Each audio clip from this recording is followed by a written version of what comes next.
I've had several people ask my opinion of what would be the better amp, practice amp, the VT40 Plus or the THR series from Yamaha.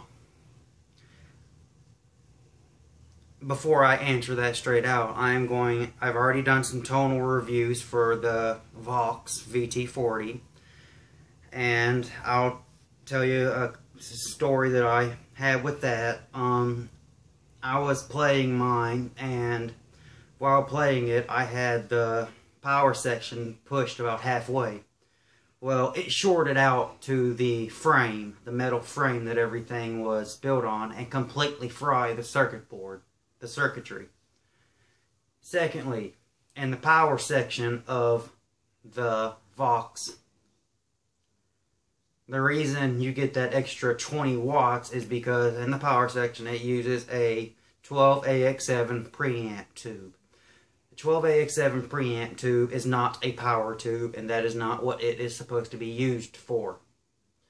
The 12AX7 preamp tube is supposed to take the signal from the guitar, boost it a little, not as much as the Vox is wanting to do.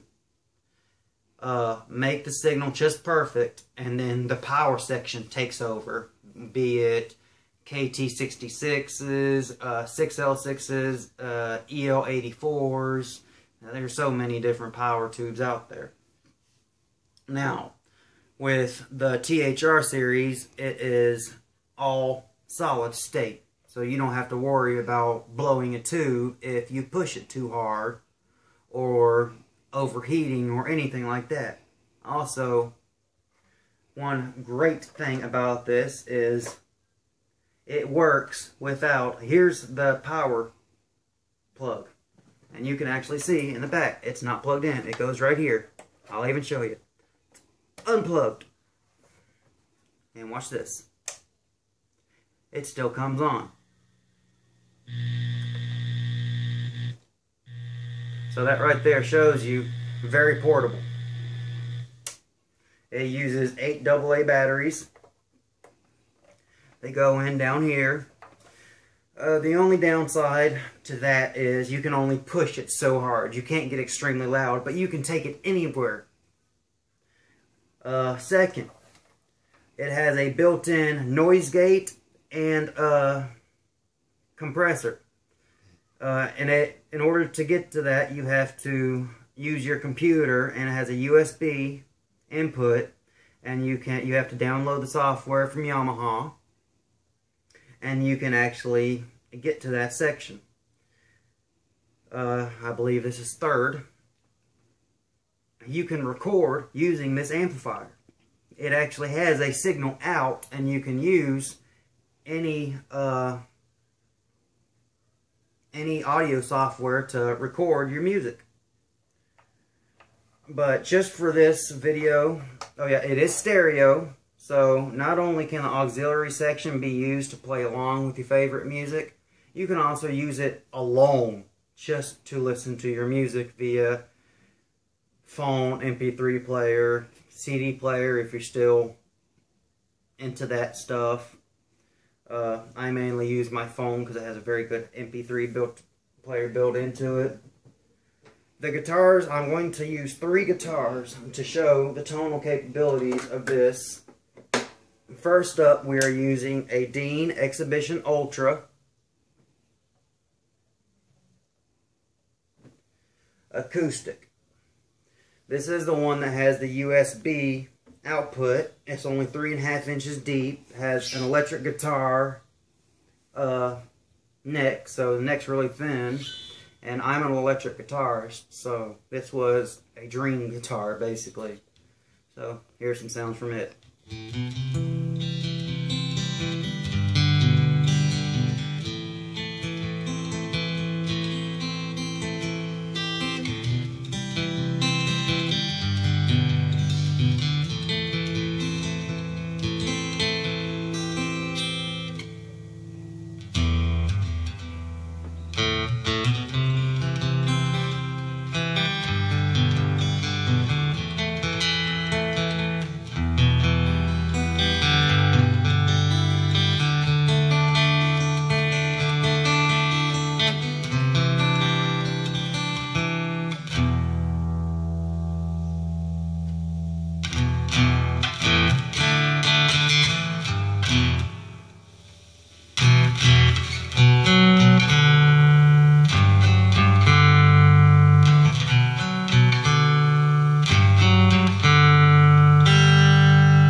right there was on the clean setting.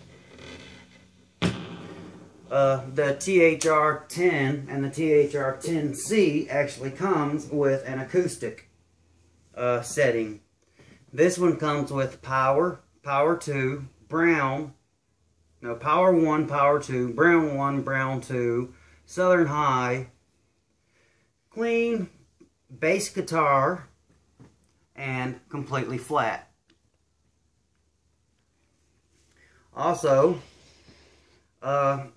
yes, the VT40 has, I believe, like 13 or 15 different amplifier models. I can't remember off the top of my head because I no longer have it.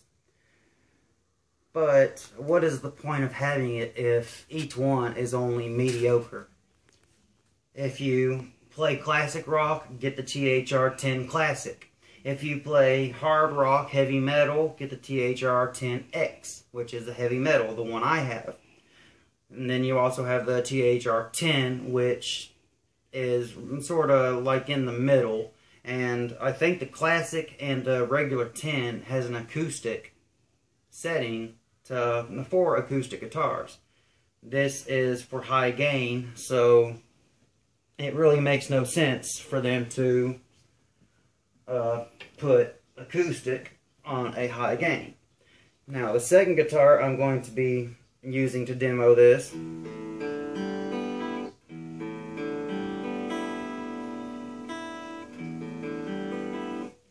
it is a Ibanez hollow body with two very perfectly matched pickups. I'm going to start off with the neck pickup.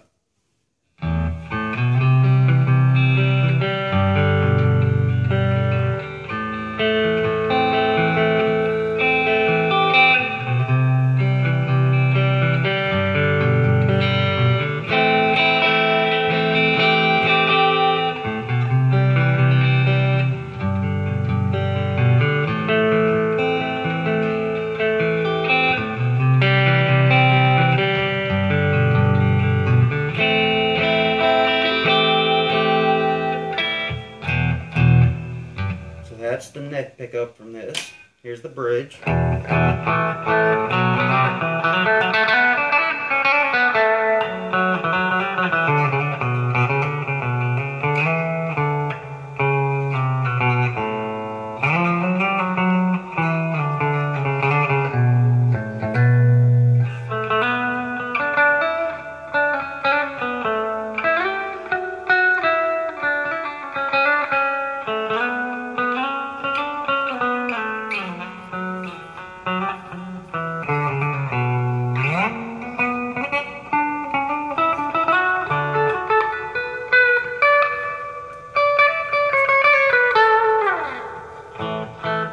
Now I'm going to go ahead and say this is not a very good guitar for high gain because when it resonates so much that when you hit the strings, the signal comes out of the guitar, but then it hits the amp and then comes back to the guitar and causes the guitar to start to vibrate. And then you lose control. I'll actually show you right quick. You actually lose control.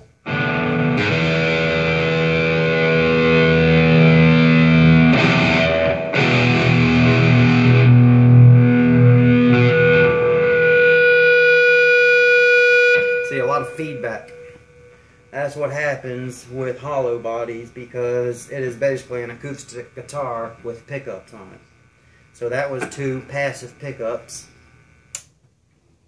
And as you see when I turn it on and off, it looks like there's tubes. That's not tubes. That's two LEDs. You can, by using the THR editor, you can turn those on and off if you want. I like having them on because it gives a nice glow. Lastly, I am using a LTD EC1000 Deluxe with a EMG 85 in the neck and an 81 in the bridge. So some very hot pickups. Let's set everything at noon, 12 o'clock. I'm not going to go through the effects. I'm just going to tell you what they are. You got chorus, you got flanger, you got phaser, and you got tremolo. You also have delay and reverb. They're both on 2 separate knobs. So you can use a delay and reverb and the effect of your choice. You have the delay plus reverb, a spring reverb, and a hall reverb. But for this one, I've already shown you the clean. I'm going to show the distorted sounds. This is power 1. Push a little harder. This is power 1. Everything set at noon.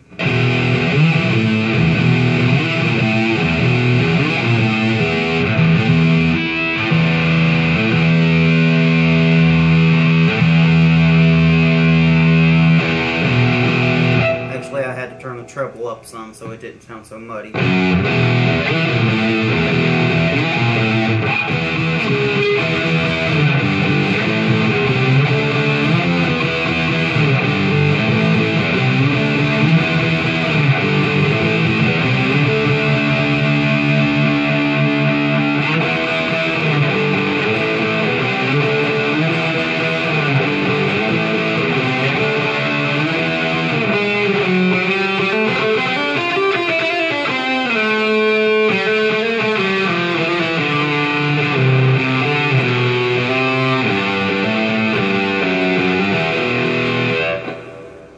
Power 1. Basically, when you go to the second version of each one, it gives you more low end. Turn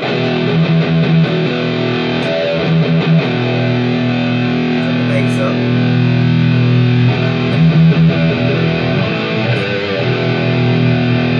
Treble all the way up.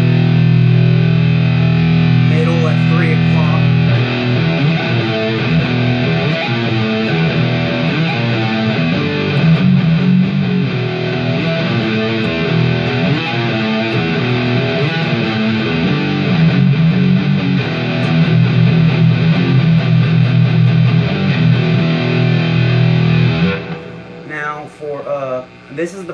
This is called Brown 1. It basically simulates Eddie Van Halen's signature sound. And with this one, I'm actually going to add some phaser, so it'll sound like it somewhat.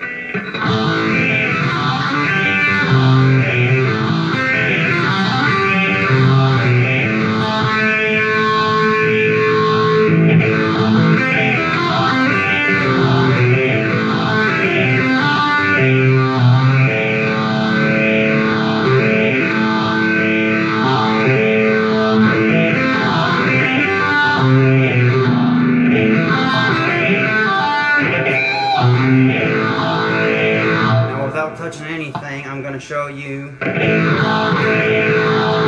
Brown 1, Brown 2.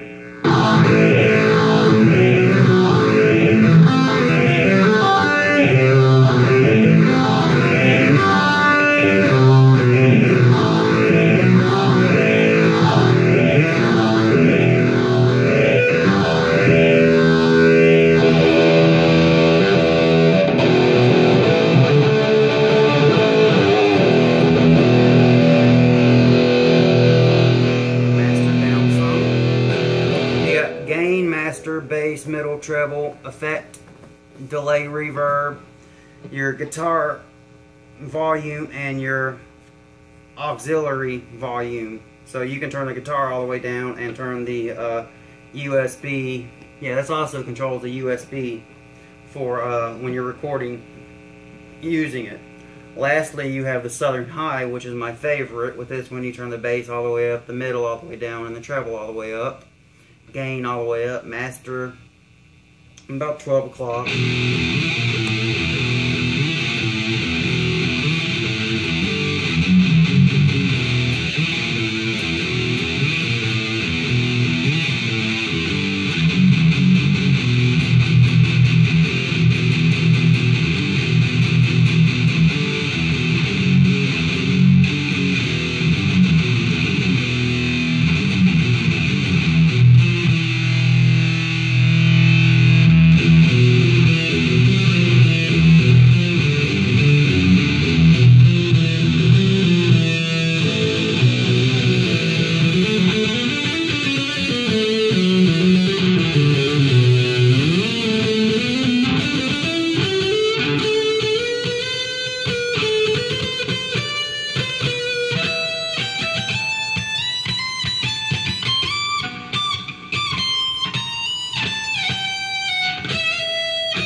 right there gives you the tones. Turn everything down. Okay, some things that can be done with the amplifier itself.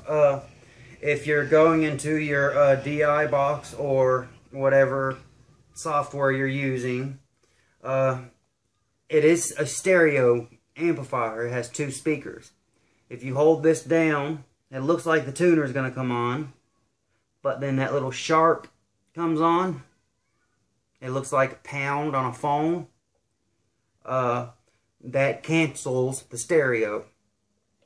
Hold it again, 5 seconds, it goes away.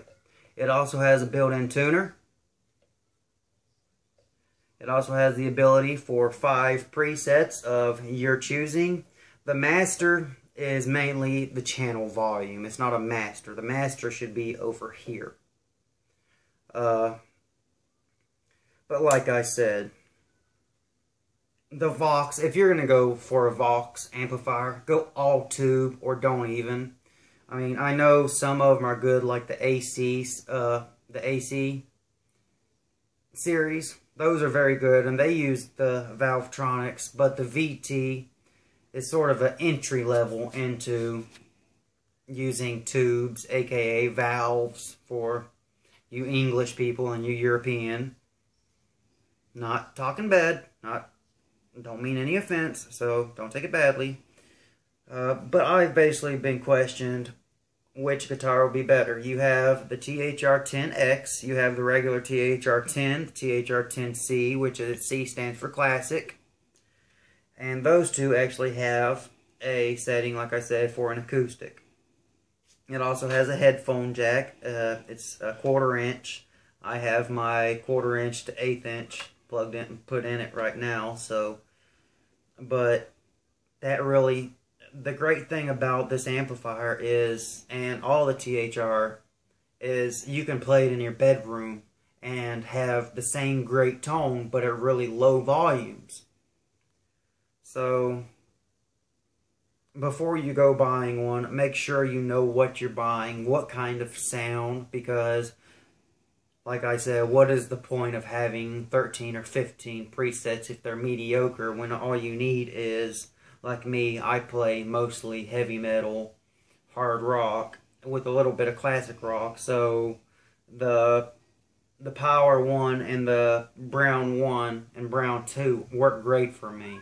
The Power 2 has a little bit too much low end. But my overall opinion, yes, the VT40 comes with you can buy a footboard for it. That's another $80 or $90. These right now, mine was $300 when I bought it when they first come out. Now they're $250. You can also remember, it is completely portable.